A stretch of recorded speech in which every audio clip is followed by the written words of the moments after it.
उन्नाव में 2 लड़कियों की हत्या कर दी गई। पुलिस अब तक हत्यारों की सुराग नहीं खोज पाई है, मगर हत्या के बाद हड़कंप मचा हुआ है।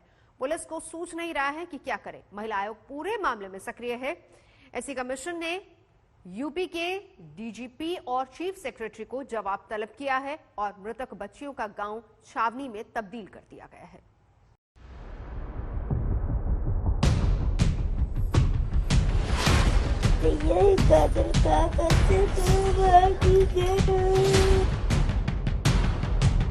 ऐसा है हमारी जैसे बिटिया, हमारी बिटिया ने जो को मारी वो ये पता कही दे काली मेरे बच्चे ने केने मिली जाए काली। अपनी बेटी के कातिलों का पता पूछ रही है एक माँ। बताइए सीएम साहब, बताइए डीएम साहब, सुनिए माँ का सवाल, बताइए सबसे बड़े कोतवाल। उन्नाव के असोहा थाना के बाबूराहा गांव का ये वही जगह है जहां पर 3 लड़कियां कल पाई गईं और तीनों लड़कियां एक ही घर खानदान से थीं और जो दिन में चारा काटने के लिए निकली थीं और काफी वक्त तक नहीं लौटी तो घर वालों ने तलाशना शुरू किया और ये घर से करीब आधा किलोमीटर दूर ये सरसों का खेत ये जो गांव के बाहर ही बना हुआ है, यहाँ पर तीनों पाई गई। 13 साल, 16 साल और 17 साल की 3 बच्चियां दोपहर 3 बजे घर से निकली। बच्चियां शाम 6 बजे तक घर नहीं पहुंची तो परिवारजनों को चिंता हुई। चिंता में तलाश हुई और तलाश खत्म हुई तो सब कुछ खत्म हो चुका था। बड़े बड़े सिर से ख्यातम रहे तो वही साहेब तीनों जनी परी रहा तरी ऊपर साहेब सिर से टूट पहुड़ा दी नहीं गई रहे। अच्छा, उसके आसपास कुछ सामान भी पड़ा हुआ था? नहीं साहेब कुछ नहीं, जो बिटिया खुरपा हंसिया ले गई रहे घास के ने वही कपड़ा रुपस्टा परे रहे। पिता कहते हैं कि बच्चियों को देखकर ऐसा लगा था जैसे किसी ने उन्हें मार के फेंक दिया हो। देखने में लग रहा था कि किसी ने जबरन कुछ किया। नहीं, ऐसा हमको कुछ नहीं लगा जबरन किया है। ये दिखता कि मार के डाल दी गई तीनों इकट्ठे, जैसे किसी ने मार के डाल दिया है। और जब करी है तो क्या है। आनन फानन में बच्चियों को अस्पताल ले जाया गया, जहां 2 बच्चियों को मृत घोषित कर दिया गया, जबकि एक बच्ची की हालत गंभीर है, जिसका इलाज हैलेट अस्पताल में चल रहा है। और अभी भी हम लोग तब से उसको मैनेज कर रहे हैं, उसको पूरा ऑक्सीजन दिया जा रहा है। अभी इस समय जो उसकी स्थिति है उससे ऐसा लग रहा है उसका ब्रेन का थोड़ा डैमेज हो गया है, एनोक्सिया में गई है मरीज, तो क्रिटिकली इल है। बचने की उम्मीद इस समय बहुत ज्यादा नहीं है। 2 बच्चियों का पोस्टमार्टम हुआ है। पोस्टमार्टम रिपोर्ट कहती है कि बच्चियों के शरीर में जहर है। जहर किस तरह का है इसकी जांच हो रही है। बच्चियों की मौत के बाद पूरा इलाका सन्न है। किसी को सूझ नहीं रहा कि ये क्या हुआ, क्यों हुआ, किसने किया, क्यों किया। पूरा गांव मृत्यु के मंडप में तब्दील हो गया है। अभी तक गांव के कुछ लोगों से हमने पूछताछ की गई है, किसी को अभी हिरासत में नहीं लिया गया है। पूरी हम लोग इसकी छानबीन कर रहे हैं। किसी और बाहरी तत्व के इन्वॉल्व होने की, क्योंकि ऐसा भी हो सकता है संभावना कि क्या सारे बिंदु है, इनके ऊपर इन्वेस्टिगेशन किया जाएगा। अभी लोगों से बयान भी किया जाना है और सब लोगों का बयान किया जाएगा। परिवारजनों के द्वारा जो चीजें क्लू और इन्वेस्टिगेशन में जो तथ्य आएंगे उसके आधार पर हम आगे। उन्नाव के असोहा थाने का ये बबुरहा गांव छावनी में तब्दील हो गया है। गांव में आने जाने वाले रास्तों पर बैरिकेड लगा दिया गया है। 19 दरोगा, 70 मुख्य आरक्षी और 30 सिपाहियों की अतिरिक्त तैनाती की गई है। मामले की जांच के लिए 6 टीमें गठित कर दी गई हैं, ताकि गांव में किसी भी तरह से शांति कायम रहे। उन्नाव की 2 लड़कियों की हत्या के मामले में सवाल कई हैं, लेकिन जवाब किसी के पास नहीं। सबसे बड़ा सवाल ये कि अगर परिवार वालों की दुश्मनी किसी से नहीं थी तो इन लड़कियों की बेदर्दी से किसने हत्या की और आखिरकार इसके पीछे की वजह क्या है। अब सारा दारोमदार फोरेंसिक रिपोर्ट और पोस्टमार्टम रिपोर्ट पर है, जिसके बाद ही साफ होगा कि आखिरकार हत्या का तरीका क्या था और क्यों ये हत्याएं की गई। कैमरामैन हरीश कांडपाल के साथ शिवेंद्र श्रीवास्तव, उन्नाव आज तक। पुलिस ने परिवार वालों की तहरीर पर हत्या का मामला दर्ज तो कर लिया है, मगर अब तक ये साफ नहीं हो पाया कि असल में हुआ क्या था। परिवार वालों के बयानों में अंतर है, कोई कुछ कह रहा है, कोई कुछ। बच्चियों के हाथ पैर बंधे हुए थे, कोई कह रहा था कि हाथ पैर नहीं बंधे हुए थे। बावजूद इसके बच्चियों की मौत पर सियासी संग्राम शुरू हो गया है।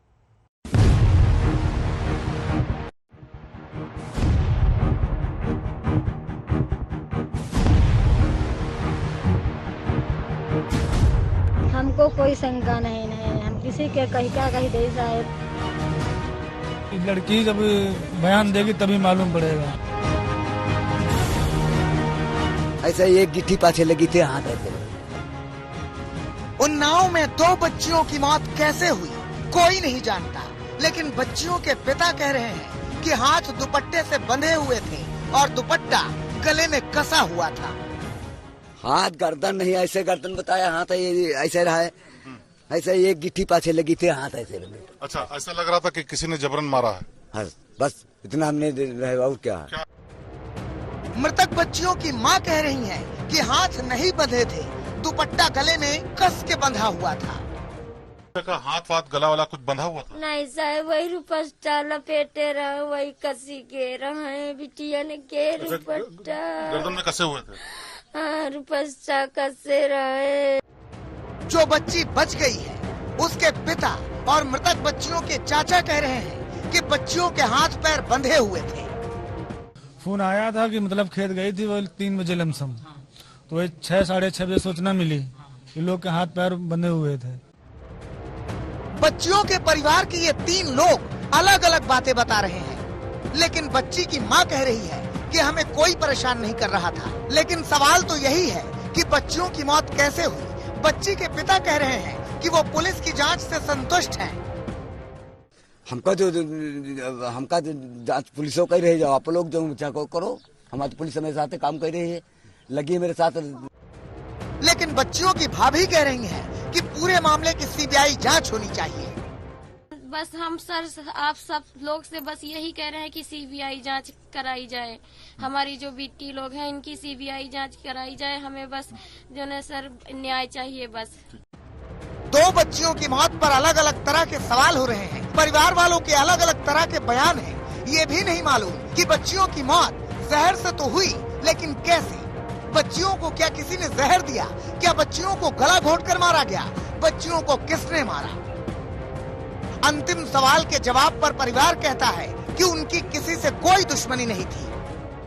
आपके गांव में किसी से दुश्मनी थी? कभी किसी को झगड़ा, कोई बात? ऐसा तो नहीं रहा, हमारे बाप बाबा में नहीं है, 3 भाई हम रहे, हमारे में कोई ऐसा तो नहीं रहा हमारी दुश्मनी किसी की लड़का बिटिया मार डरे जाए, ऐसी नहीं रहा। आपके कभी इससे पहले कोई बताया था कि कोई परेशान करता है, कोई धमकी देता है? साहेब कोई नहीं हमको परेशान करता, कोई धमकी कोई दिक्कत कोई नहीं साहेब। साहेब हम ते लड़ाई किसी से नहीं किसी से साहेब लड़ाई नहीं, किसको हम झूठी कह दे साहेब, हम ते दुश्मनी नहीं किसी से। मतलब 2 बच्चियों की मौत पर सवालों के न जाने कितने शामियाने तने हुए हैं। किसी को कुछ नहीं मालूम कि उन्नाव के इस बुबराहा गांव में हुआ क्या था। लेकिन दलित बच्चियों की मौत हुई तो सियासत के सारे शर्लक होम्स एक्टिव हो गए। अपने अपने मन से थ्योरियां गढ़ी जाने लगी। किसी ने हत्या बताया, किसी ने अत्याचार। सबके सब सीएम योगी का इस्तीफा मांगने को तैयार। अखिलेश यादव ने ट्वीट किया, पहले हाथरस की एक बेटी, फिर बदायूं की एक मां और अब उन्नाव की बहनें। बीजेपी राज में कोई भी नारी सुरक्षित नहीं। बहुत हुआ नारी पर अत्याचार, अब की बार बीजेपी बाहर। राहुल गांधी ने ट्वीट किया, केवल दलित समाज को ही नहीं, यूपी सरकार महिला सम्मान और मानवाधिकारों को भी कुचलती जा रही है। लेकिन वो याद रखे कि मैं और पूरी कांग्रेस पार्टी पीड़ितों की आवाज बनकर खड़े हैं और उन्हें न्याय दिलाकर ही रहेंगे। स्वरा भास्कर ने ट्वीट किया, और क्या होना बाकी है उत्तर प्रदेश में, और क्या होना है कि अजय विष्ट की सरकार का इस्तीफा मांगा जा सके और राष्ट्रपति शासन लागू हो। विपक्ष सरकार को ये कहकर घेर रहा है कि यूपी में जंगल राज है, लेकिन बीजेपी सांसद कह रहे हैं कि जंगल राज नहीं, राम राज है। जंगल राज तो अशोक जी उस समय था जब रोज बलात्कार होते थे और कोई मुख्यमंत्री ये कहता था ये बच्चे हैं, गलती हो जाती है, हरकतें हो जाती हैं, इनको ज्यादा संज्ञान लेने की आवश्यकता नहीं है। वो था जंगल राज। इस समय तो राम राज्य जैसी सारे प्रदेश में स्थिति है, कुछ अपवादों को छोड़ करके। सियासत अपनी जगह है, लेकिन सवाल ये है कि जब मालूम ही नहीं है कि बच्चियों की मौत कैसे हुई, तो फिर अपने से सवाल गढ़ने का क्या अर्थ है। कानपुर से रंजय के साथ शिवेंद्र श्रीवास्तव, उन्नाव, आज तक। बड़ी बड़ी खबर सबसे पहले, पेट्रोल और डीजल के दाम एक बार फिर से बढ़ गए हैं। दिल्ली में पेट्रोल की कीमत अब 90 के पार चली गई है। अब आपको 1 लीटर पेट्रोल खरीदने के लिए देने होंगे 90 रुपए 19 पैसे। ये दिल्ली की खबर है। और दिल्ली में पेट्रोल 31 पैसे महंगा हुआ, डीजल में भी इजाफा हुआ है, 33 पैसे महंगा हो गया है डीजल। मुंबई में अगर पेट्रोल के भाव की बात करें तो 100 रुपए प्रति लीटर तक पहुंचने वाला है। मुंबई में पेट्रोल 96 रुपए 62 पैसे, डीजल 87 रुपए 67 पैसे हो गया है।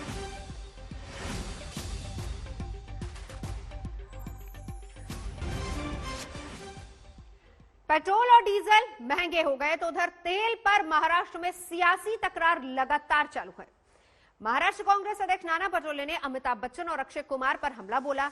नाना पटोले को यह बात खल रही है कि अमिताभ और अक्षय तेल की बढ़ी कीमतों के खिलाफ क्यों नहीं बोलते। नाना पटोले सीधे धमकी देने लगे कि अगर अमिताभ और अक्षय ने ट्वीट करके कुछ नहीं बोला तो फिर उनकी शूटिंग रोकी जाएगी, उनकी फिल्मों को चलने नहीं दिया जाएगा। अब अगर वो नहीं बोलेंगे या न्याय के विरोध में नहीं बोलेंगे तो हम महाराष्ट्र में अमिताभ बच्चन का शूटिंग, अभी अक्षय कुमार की शूटिंग या उनके पिक्चर भी रिलीज नहीं होने देंगे। सत्ता है तो क्या सनक है, सनक है तो क्या धमकी देंगे, कोई और कहे भी क्या जनाब। अमिताभ बच्चन का शूटिंग, अभी अक्षय कुमार की शूटिंग या उनके पिक्चर भी रिलीज नहीं होने देंगे। महाराष्ट्र कांग्रेस की बागडोर अभी नई नई मिली है। नेताजी का नाम है नाना पटोले, धमकी दे रहे हैं, वो भी किसको? अमिताभ बच्चन को, लगे हाथ अक्षय कुमार को। मनमोहन सिंह साहब की सरकार थी केंद्र में, तब अमिताभ बच्चन जी हो, अक्षय कुमार जी हो, ट्वीट के माध्यम से पेट्रोल और डीजल के बारे में वो लोग बताते थे कि 25 और 30 रुपए का पेट्रोल आज ये लोग महंगा बेच रहे हैं। आज अंतर्राष्ट्रीय बाजार में कच्चे तेल के दाम कम होने के बाद भी जिस तरह से डीजल पेट्रोल के दाम बढ़ाकर, गैस के दाम बढ़ाकर हिंदुस्तान की जनता के जेब काटने का महापाप भाजपा की, नरेंद्र मोदी की सरकार जो कर रही है, आप क्यों नहीं बोल रहे हैं? अब अगर वो नहीं बोलेंगे या न्याय के विरोध में नहीं बोलेंगे तो हम महाराष्ट्र में अमिताभ बच्चन का शूटिंग, अभी अक्षय कुमार की शूटिंग या उनके पिक्चर भी रिलीज नहीं होने देंगे। तो नाना पटोले का दर्द भी गजब का है। दावा है कि अमिताभ अक्षय मनमोहन राज में पेट्रोल डीजल की महंगाई पर क्यों बोले थे, तब बोले थे तो अब चुप क्यों है। वैसे अमिताभ अक्षय ही ये बताएं तो बेहतर है कि मनमोहन राज में वो पेट्रोल डीजल की बढ़ी कीमतों पर अगर बोले थे तो क्यों बोले थे। लेकिन मौजूद सवाल तो ये है कि नाना पटोले के निशाने पर अमिताभ अक्षय ही क्यों आए, और उस पर से तुर्रा ये कि ये धमकी नहीं, ये तो जनता की डिमांड है, क्योंकि जनता पैसे चुकता कर अमिताभ अक्षय की फिल्में देखती है। आपकी लोकप्रियता जो है, लोग पैसे देकर आपको, टिकट लेकर आपको देखते हैं, लेकिन महाराष्ट्र में अब ऐसे लोगों को जो दबाव में लोगों के प्यार को इस तरह से इस्तेमाल करते हो, ऐसे लोगों की पिक्चर महाराष्ट्र में कभी देखी नहीं जाएंगी, शूटिंग भी नहीं होगा। अमिताभ जी, अक्षय कुमार जी, ये हमारी धमकी नहीं है, हम लोकतंत्र की बात करते हैं, और लोकतंत्र में आप लोग जो हो वो जनता के आइडल हो, और आपकी जवाबदारी बनती है कि जो जनता पे अन्याय हो उसकी आवाज आपको उठाना है। यानी नाना पटोले लोकतंत्र के मायने, अभिव्यक्ति की स्वतंत्रता के मायने, अपनी अपनी सोच, अपनी अपनी राय के मायने ये समझा रहे हैं कि खाता न वही जो सत्ताधारी पार्टी कहे वही सही। नाना पटोले जी का ये पब्लिसिटी स्टंट है। उनको ये पता है कि अमिताभ जी या अक्षय कुमार या सेलिब्रिटीज के ऊपर बोला तो दिन भर खबर चलती है, नए नए अध्यक्ष बने, उनको भी अपना नाम कमाना है, तो उनको लगता है कि चलो दिन भर की पब्लिसिटी इनके नाम से मिलती है। कौन बंद कर सकता है, कैसे बंद कर सकते हैं? लोकतंत्र है, कानून का राज है। आप सत्तारूढ़ पार्टी के अध्यक्ष होंगे, इसका मतलब ये नहीं है कि आप मालिक हो गए।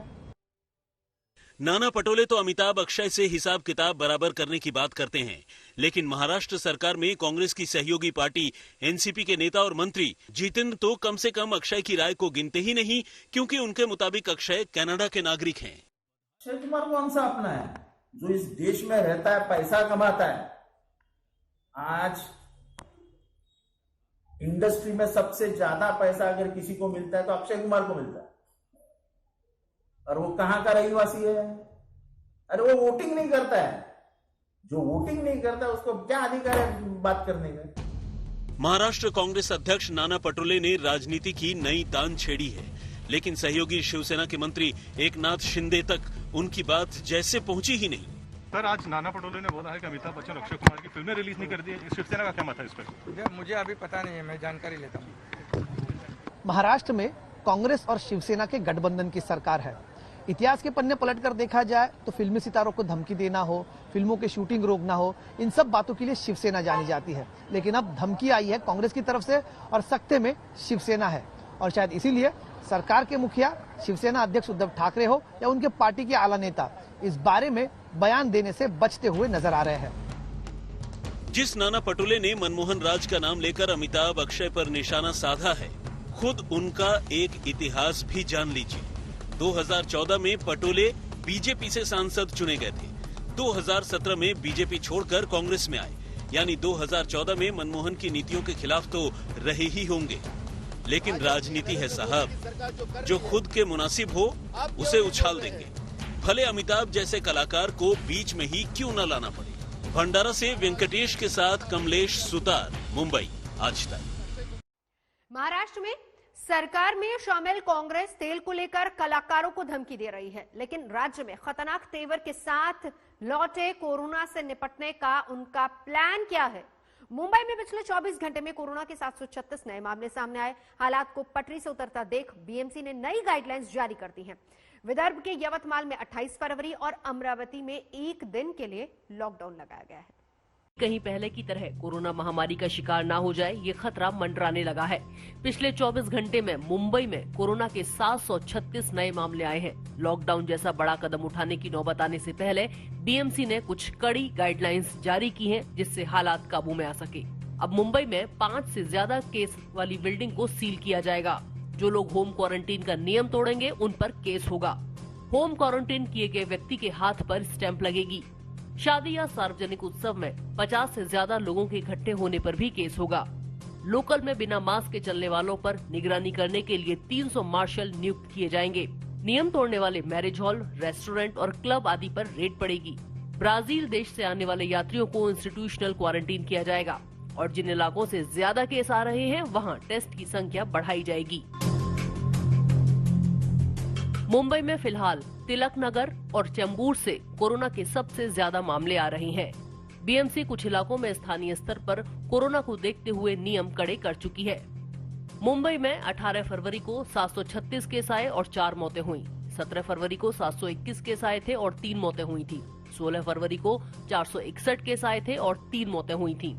15 फरवरी को मुंबई में कोरोना के 493 केस आए और 3 कोरोना मरीजों की मौत हुई। 14 फरवरी को मुंबई में कोरोना के 645 केस आए और 4 मौतें हुई। मुंबई में कोरोना के मामले 3,16,000 के ऊपर पहुंच गए हैं, जबकि शहर में अब तक 11,432 कोरोना मरीजों की मौत हुई है।